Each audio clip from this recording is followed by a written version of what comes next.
Hi viewers, welcome to our channel. ప్రస్తుతం మనతో పాటు ఇమ్మంది రామారావు గారు సీనియర్ జర్నలిస్ట్ ఉన్నారు. వారితో ఒకసారి మాట్లాడదాం.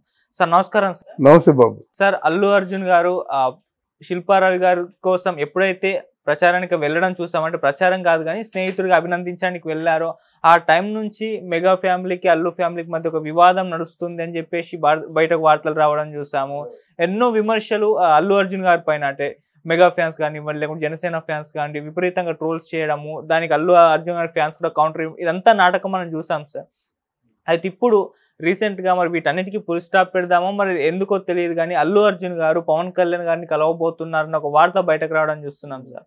అంటే తొందరలో వీళ్ళు కలుస్తున్నారు, అల్లు అర్జున్ గారు అన్ని అరేంజ్మెంట్ చేసుకుంటున్నారు పవన్ కళ్యాణ్ గారిని మీట్ అవ్వడానికి అని చెప్పేసి వార్తలు వస్తున్నాయి. మరి వార్తల్లో నిజం ఎంత ఉంది, ఎలా ఉంటుంది సార్ వీళ్ళు కలిస్తే? మరి ఈ అన్ని వివాదాలకు, ఈ అన్ని చర్చలకు ఒక ఫుల్ స్టాప్ పెడుతున్నట్టే అని మనకు అనుకోవచ్చా? ఇక్కడ మీరు చెప్పిన దాంట్లో ఆయన శిల్పారావు ఆయన్ని అభినందించడానికి వెళ్ళలేదు, ఆయన కోసం ప్రచారం చేయడం కోసం వెళ్ళాడు. ఇంట్లో అభినందించవచ్చు కదా, ఇంట్లో వెళ్ళి కాఫీ తాగేసి భోజనం చేసి అలా భుజం తెరిచి వచ్చేవచ్చు కదా. ఇన్ని లక్షల మంది జనంలోకి ఎందుకు వెళ్ళాడు అంటే, నా తాలూకు అభిమానులందరూ శిల్పారావుని గెలిపించండి అని చెప్పడం కోసం వెళ్ళినట్టుగా వెళ్ళింది. నేను మద్దతు ఇస్తున్నానంటే అదే కదా, నా మద్దతుదారులందరూ కూడా ఆయన మద్దతు ఇవ్వమని అర్థం ఉంది. ఆయన ఏమనుకున్నప్పుడు కూడా ఎవరైనా ఇలాగే అనుకుంటారు.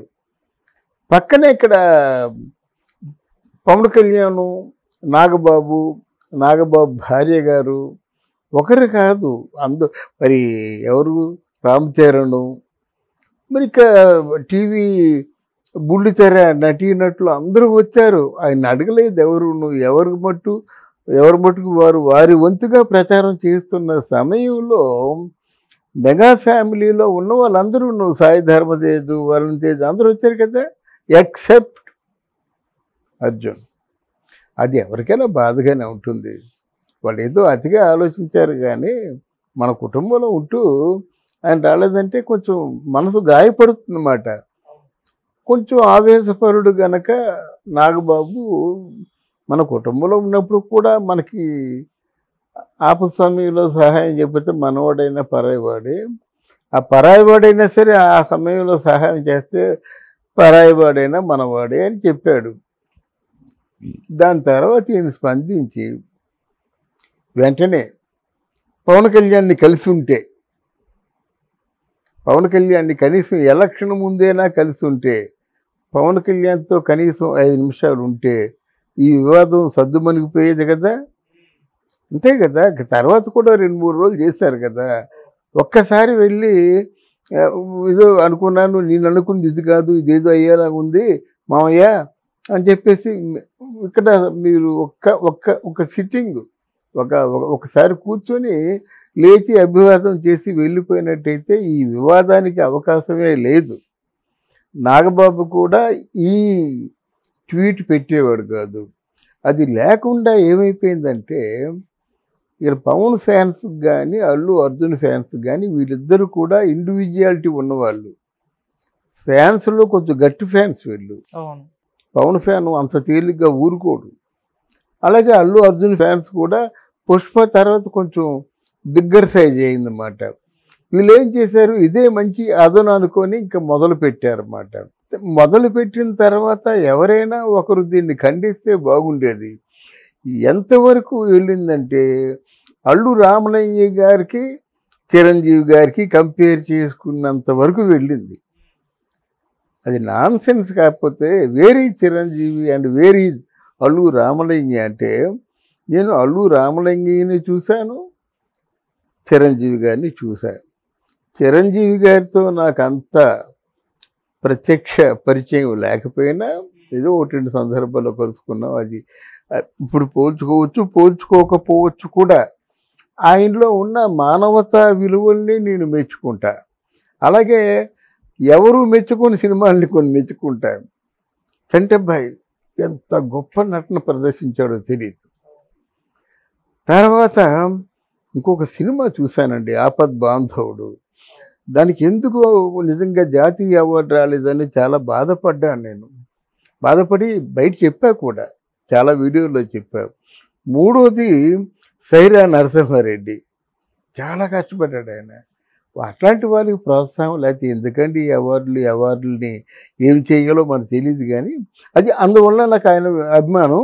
తర్వాత ఏంటంటే మన నానాటికి ఉమ్మడి కుటుంబాలు పూర్తిగా కనుచూపు మేరలో అదృశ్యమైపోతున్న తరుణంలో నేను, నా తమ్ముళ్ళు, నా కుటుంబం, నా చెల్లెళ్ళు, వాళ్ళ భర్తలు, ఇదంతా ఈ సమూహం అంతా నాదే కుటుంబం అనేటువంటి ఒక సందేశాన్ని ఆయన ద్వారా రావడం చిన్న విషయం కాదండి.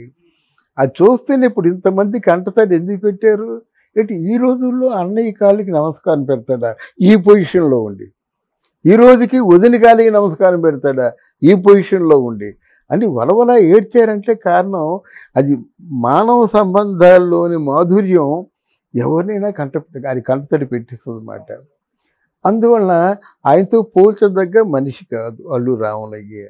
రామలింగయ్య గారితో నాకు ప్రత్యక్షంగా పరిచయాలు ఉన్నాయి. కొన్ని చోట్లకి గెస్ట్గా వెళ్తే నేను రమాప్రభ వెళ్ళాం.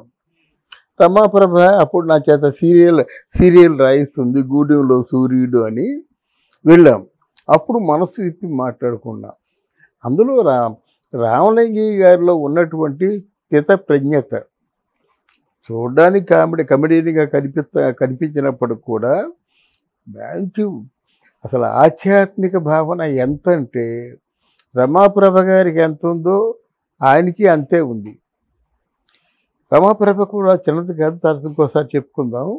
కానీ ఈయనక అంటే ఇదేమిటి, ఈ శరీరం ఏంటి, లోపల ఉన్నవాడు ఎవడు, వాడు ఏం పలికిస్తున్నాడు, మనం ఎలా రిసీవ్ చేసుకుంటున్నాం, మనల్ని మనం ఎలా మోసం చేసుకుంటున్నాం, ఈ చర్చే మా జరిగింది. అక్కడక్కడ మద్రాసులో ఎక్కడికి వలసలవాకం ఎక్కడికి వెళ్ళాం, జెండా వందనం చేయించారు, గెస్ట్గా రమాప్రభ వచ్చింది. మొత్తం దారి పొడుగుతా కూడా ఈ మాటలే. ఇది ఎందుకు చెప్పానంటే నేను ఆయన అప్పటికే మనకి రేలంగి గారిలాగా, పద్మనాభం లాగా, రాజబాబు లాగా, ఇప్పుడు బ్రహ్మానందం లాగా ఎప్పుడు కూడా ఆయన లైమ్ లైట్లో లేడు. ఏ క్యారెక్టర్ ఇచ్చినా సరే బాగా చేస్తాడు. కామెడీ ఎంత బాగా చేస్తాడో, ఇంకా ఏమంటారు, ఒక మామగారి క్యారెక్టర్లు, నాన్నగారి క్యారెక్టర్లు, ఇంకేమైనా క్యారెక్టర్లు ఇచ్చినట్టయితే చాలా హుందాగా చేయగల సామర్థ్యం ఉంది. అన్నిటికంటే ఎక్కువగా పేసెస్ చేస్తాడు. ఆయన్ని సక్రమంగా ఉపయోగించుకోలేకపోయింది చిత్ర పరిశ్రమ. ఎవరు లైమ్ లైట్లో ఉంటే వాళ్ళే తీసుకుంటారన్నమాట. ఈయన చిరంజీవి పరిచయం అయ్యేటప్పటికీ అల్లు రామలింగయ్య ఈ సక్సెస్ఫుల్ ఆర్టిస్ట్, ఏ పాత్ర ఇచ్చినా బాగా చేస్తాడు అని ఒకటి. రామలింగయ్య గారిలో ఉన్న విశేషమైన గుణం అంటే చాలామంది తెలియదు, ఆయన రెమ్యూనరేషన్ దగ్గర ఎప్పుడు కూడా అంటే బలవంతం చేయరు. అవకాశం ఎవడే చాలుతాయండి, అంటే పని లేకుండా ఉండలేడు.